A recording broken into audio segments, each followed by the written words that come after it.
L'ONU. En quoi l'ONU a-t-elle plus d'avantages que la SDN? C'est dans un contexte d'après-guerre que l'ONU est créée. Dès le début des années 40, les Alliés pensent à la manière d'organiser le monde de l'après-guerre qui les anime. C'est à partir de 1943 que les États-Unis, le Royaume-Uni, l'URSS et la Chine préparent la création d'une organisation internationale chargée de la paix et de la sécurité. Comme pour la SDN, le rôle du président américain a été décisif. Bien décidé à tirer les leçons de l'échec d'avant-guerre, Roosevelt estime qu'il faut créer une institution plus universelle que la SDN et qui soit dotée de mécanismes d'intervention plus efficaces, même s'il y a des similitudes entre les deux organisations.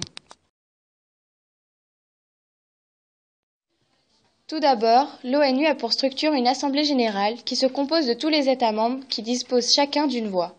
Ces États se réunissent chaque année en septembre, mais ne peuvent émettre, cependant, que des recommandations.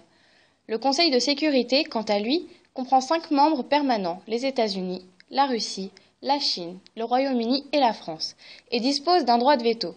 Ce Conseil est également composé de 10 autres membres non permanents, qui sont élus par l'Assemblée générale.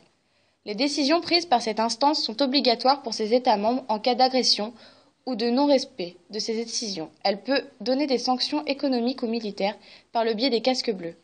Autre que ces deux grands secteurs, il y a près d'une vingtaine d'institutions spécialisées qui ont pour but d'organiser la coopération entre les pays dans beaucoup de domaines différents.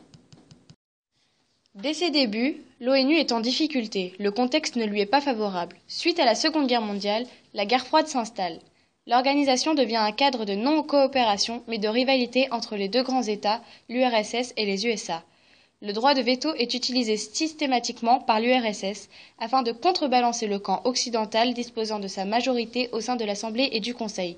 L'ONU est bloquée, cependant, aucune guerre n'est déclarée.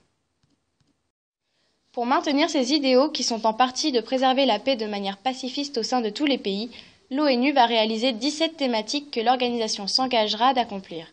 Ces missions sont détaillées dans la Charte des Nations Unies adoptée le 26 juin 1945.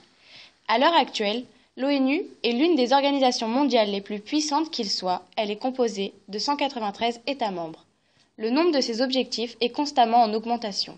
Elle évite encore de nombreux conflits mondiaux majeurs et est donc plus efficace que ne pouvait l'être la SDN.